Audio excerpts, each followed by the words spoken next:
Soy Cristina Vidal Lorenzo,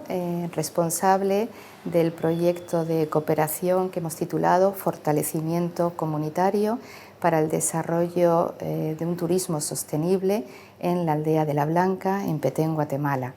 Petén, esta región de Guatemala, es la cuna de la civilización maya, de manera que donde estamos trabajando es una aldea que está muy cerca de un sitio arqueológico que también se llama La Blanca y que es una antigua ciudad maya. De manera que este proyecto de cooperación en realidad nació de forma paralela a estos trabajos que nosotros venimos haciendo desde el año 2004 en este sitio arqueológico, con la idea de poner en valor su excepcional patrimonio cultural y que las comunidades del entorno se vieran beneficiadas de lo que ha sido el rescate, ¿verdad?, de estas ruinas. Así que desde el año 2004 hasta 2019, que concluyeron nuestros trabajos de investigación arqueológica, hemos desarrollado muchas actividades de cooperación al desarrollo con estas comunidades del entorno,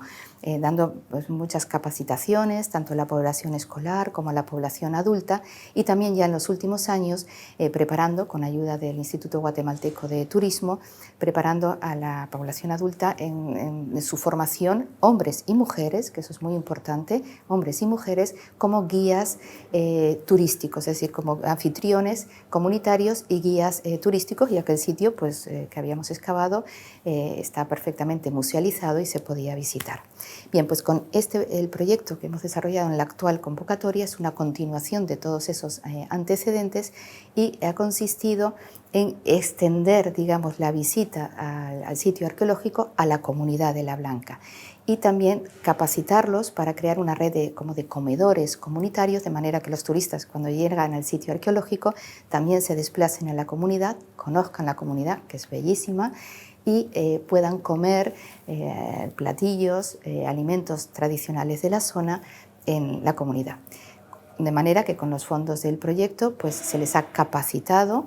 para toda esta preparación de alimentos y también se les ha concedido equipamiento